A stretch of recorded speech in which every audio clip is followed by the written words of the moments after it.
our brains need those rhythms of rest. Our brains need to rest just like our body does. And so I think that can look like, different things for different people. It could be going for that walk without a podcast. It could be driving in the car without the radio. I heard someone the other day, he was just talking about not filling, it may have been Jordan Rayner. He was talking about not filling those small minutes of the day. So Mm, the few minutes you're in the grocery store waiting in line, like don't pull out your phone. Those few minutes that hmm. you're waiting at a stoplight, a traffic light. And I thought that was such wisdom that there's all these spaces that our brains naturally used to get that we don't get anymore. Hi, friend.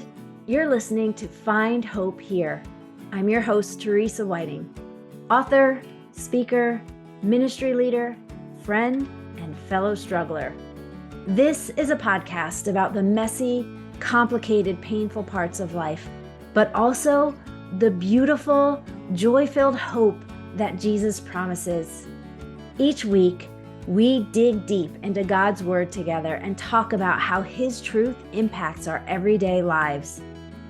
I'm not going to ask you to sit with me and have coffee because I seem to have my best conversations while I'm just doing life. So I'd love to hang out with you as you walk or fold laundry or drive to work. You're invited to join me in pursuing the hope God promises.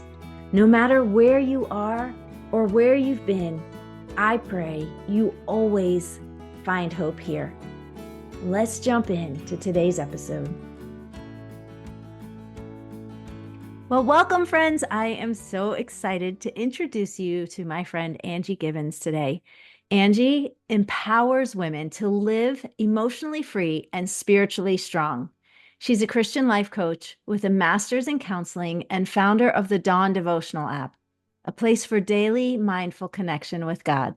Her passion is to see women experience less anxiety and overwhelm and rediscover the joyful life and healthy relationships God intended for them. And let me just say right here, well, first of all, welcome, Angie. Thank you. It's great to be here with you. I'm so glad you're here. But if anybody heard that intro, I would just be like, bring it on. Like everything that you bring to the table are things that we want. Less overwhelm, less anxiety. So I am super excited to have you today. And Yeah. before we jump in with all the questions I have for you, can you just tell the listeners a little bit more about who you are, what you do, where you live?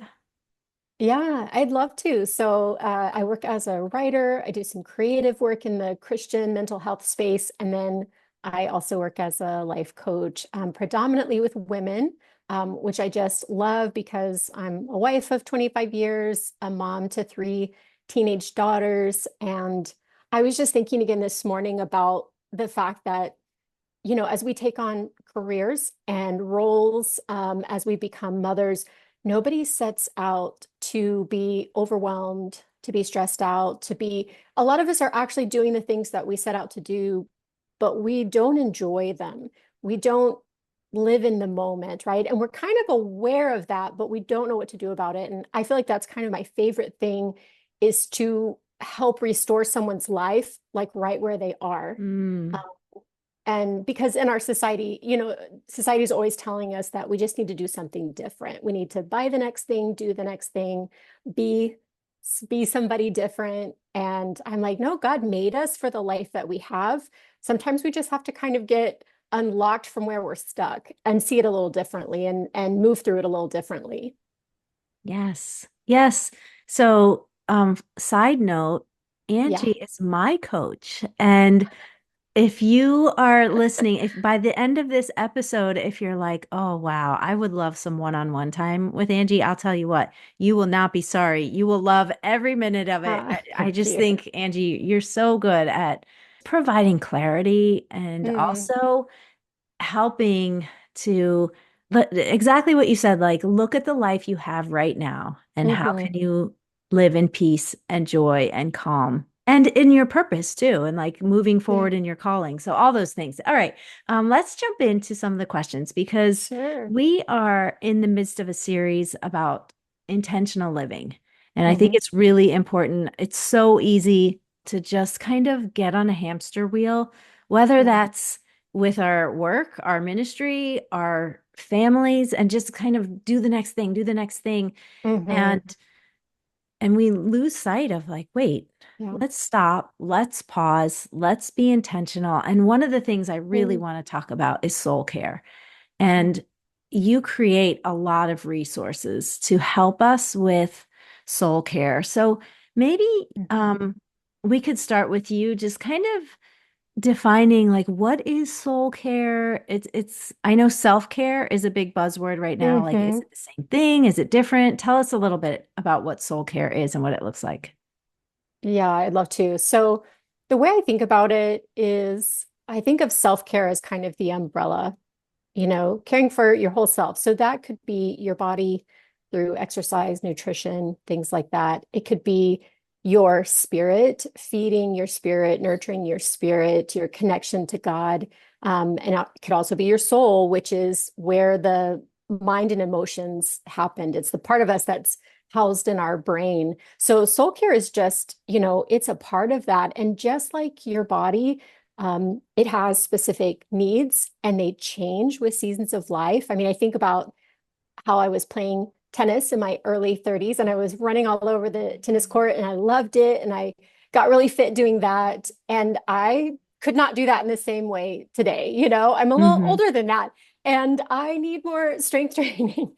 I need more yoga to stretch myself out in the morning. So I think of soul care the same way that our souls just need tending. We weren't made to just go through life and stay busy and with all these stressors coming at us, things on the inside of us, circumstances outside of us, all these things we're interacting with all the time.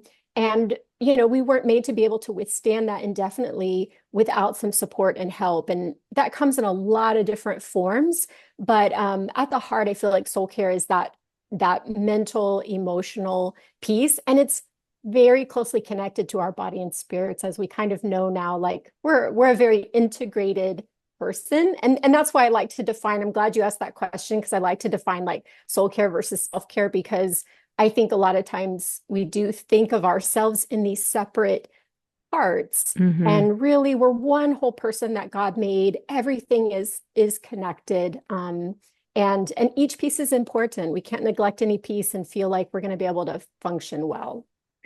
I love what you're saying about how we're integrated, we're holistic. And I Hmm. think it's so important to talk about all the different aspects of our Hmm. lives and all the things because our bodies affect our mind, affect our emotions, affect our soul, and vice versa. So Yeah. all of that, I love it.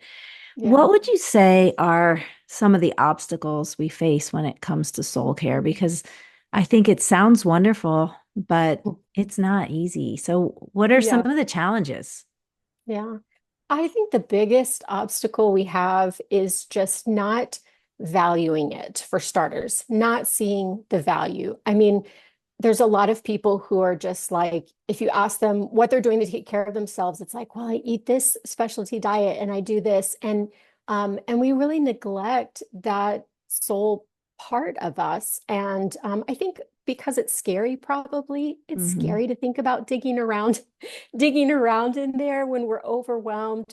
We would like to hide and just cope in other ways instead. We'd like to just binge a TV show, especially if what's going on with our mental health right now is tied to something hard from the past, which a lot of times it can be. And so I think people just get afraid and we get stuck in that fear and don't realize like how much freer we could move through life, how much better we could feel. So I think just that education piece is really important of just going, soul care is not something magic. It does feel kind of weird and intangible, but it's just like in the gym, it's doing really simple steps to kind of nurture ourselves. And I think another important piece, at least for the church, for people who are active churchgoers, believers, is sometimes we over spiritualize things, I think, Mm, and we want people to kind of put on their happy face again, either because we're uncomfortable with their hard experience or because we just feel like, well, if I just do the right spiritual things, I will feel great and all the emotional, mental stuff will fall into line. And although the spiritual part is, so important and it's the priority in my life, I think that when we try to gloss over what's actually happening inside of us, Mm, we can kind of miss it. Um, and we do that to ourselves. Sometimes we kind of shame ourselves. I have a lot of clients who just say, "Well, I know I shouldn't feel this way." And I'm like, but is that how you feel? Let's deal with reality. right, But we right. can also do it to friends, right? When they say, "I'm feeling really anxious." And if we kind of give them a pat answer, instead of really hearing them, helping them to get to the heart of what's really going on. Yeah. You said you were talking about how it's scary and we kind of Hmm. go into these different coping mechanisms. I think we sometimes are avoiding soul care and we don't realize it. Like, what are some of the other things that we Mm. do to avoid it?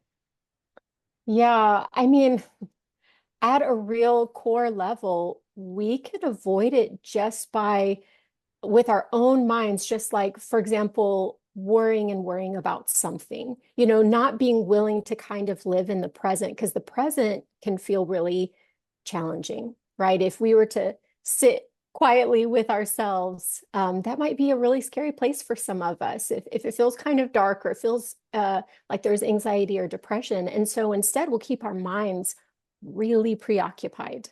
We'll be thinking about all these other things. We might fill our lives with extra work. We might stay late at work. We might, do things that are even really good that people living alongside of us wouldn't notice as negative things. We might even get praised for Hmm. them. We might serve a lot at church and get value from other parts of our lives. So I feel like there's a lot of that that looks really good because we think of poor coping mechanisms as being drinking alcohol, drugs, things like that. But there's really a lot of ways that we hide from Mm, ourselves and we hide from our pain.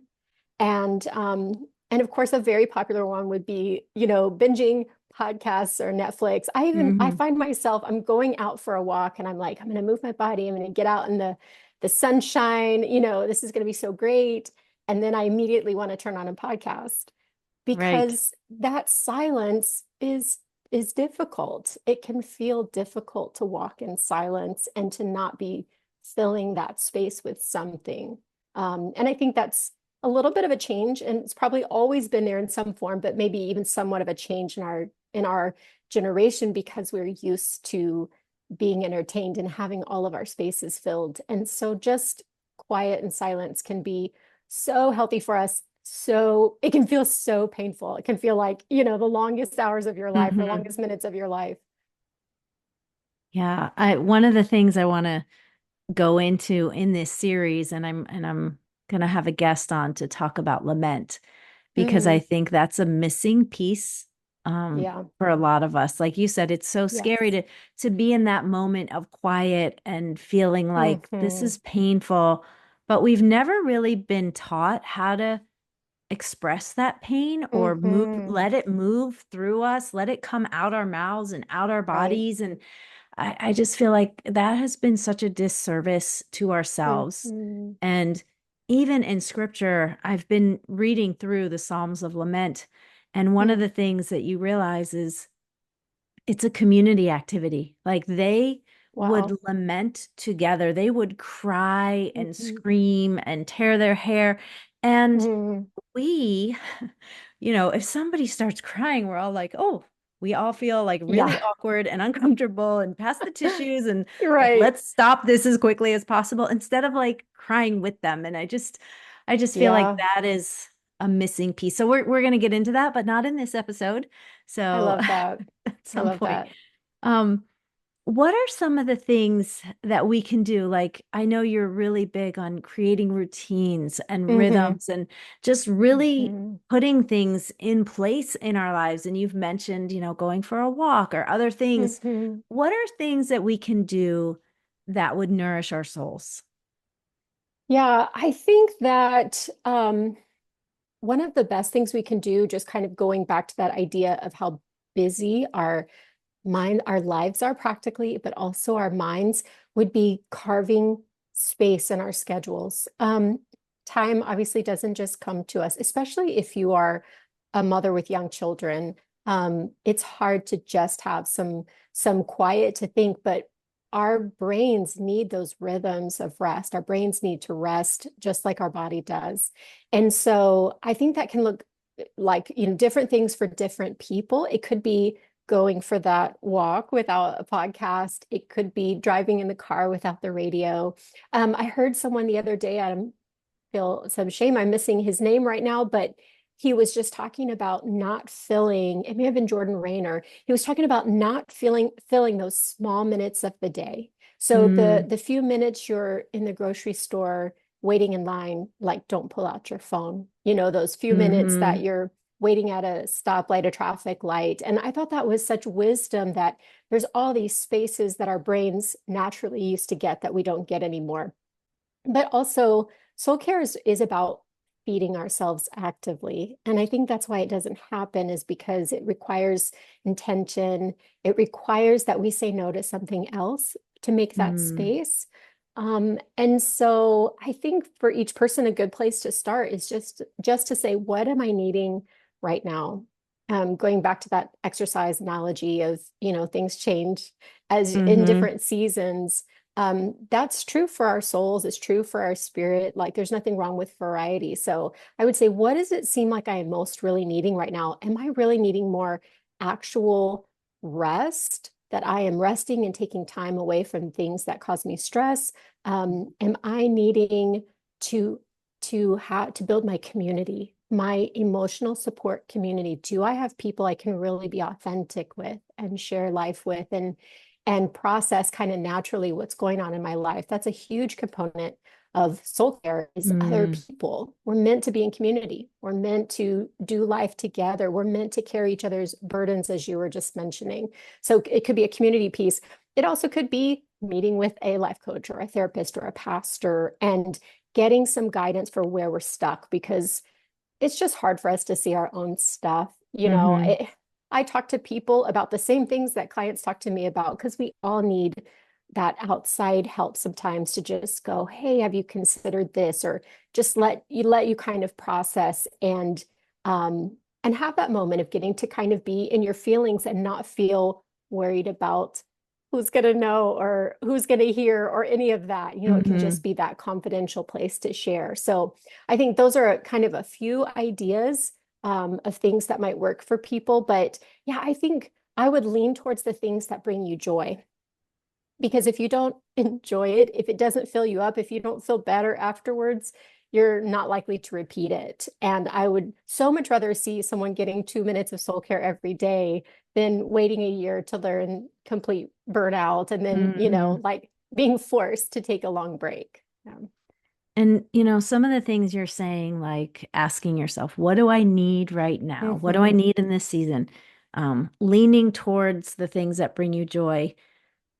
I love these things. And also, women, moms, this is Yeah. not our MO. Like we don't, we've been, I don't want to say programmed, because I think it's good. Like we're supposed to serve others. That's Jesus came to serve, and we Yeah. serve often. But to say like, what would bring me joy in this moment? I think it's really hard for a lot of us. So help those of Yeah. us asking for a friend. Hmm. How do you choose to make time for those things when you feel like maybe that's selfish, or it's, Yeah. I can't take that time for myself? Yeah. You've just hit on a really big soapbox of mine, because there's something about, I think partly the way God made us as women and as mothers, that we naturally long to nurture other people. We are more likely to, I'm generalizing here, but we're more likely to see and notice the needs of others and want to care for other people, even outside of our family. And we're great at it. We're so good at it. We're so good at juggling all of the different things and keeping it all together. And I think those very, very strong gifts somehow have morphed into what we love doesn't actually matter. And it's like everybody else, we kind of make everyone else's lives around us. and we facilitate their lives. And somehow we forgot that we're supposed to have a life too, and that serving other people is a piece of that, but that it's okay for us to stop and take a step back and evaluate and go, okay, where is there space for me in here, and to advocate for that, because people love being served. They're going to let you serve them all day long. Your kids are going to let them, let you do their laundry as long as you will do it. And I think, yeah, it's really healthy for us to go, what is bringing me joy in this season of my life? And some of that is our kids, and it is our family. It is the way that we love other people. But some of us, when we stop and ask that question, it's painful, because it's like, oh, I don't remember what my life was like before. I don't remember, what was it that I used to do? What would that even look like? So I think even just starting to ask that question, what do I really love? What do I really love? And thinking about how we can make space for that to happen. And I get that that's really hard. And that when you have a nursing baby, your life is just going to be so wrapped up and revolved around that baby. And maybe that's partly how we get into that place, is we just stay there. We go, even as our kids need less and less of us, we're still, we're like, oh, I got to fill that space with more things for them. But no, I think, we're trying to create this life for our families, but I think God is looking at us and going, I made this life for you too. I'm going to interrupt my conversation with Angie right here, but make sure you come back next week as we continue to talk about how to say yes to soul care. In the meantime, look at the show notes for all the ways you can connect with Angie. Make sure you check out the beautiful Dawn app that Angie created. I also have links to the soul care calendar I created about a year ago, with really simple ways for you to nurture your soul. Thanks for hanging out with me today on Find Hope Here. To find anything I mentioned on the episode, go to teresawhiting.com/listen. That's where you can find all the show notes. And remember to hit that subscribe button. If you want to go the extra mile and leave a review, that would be amazing, and it would mean so much to me. I'd like to leave you with this prayer from Romans 15:13. May the God of hope fill you with all joy and peace in believing, so that by the power of the Holy Spirit, you may abound in hope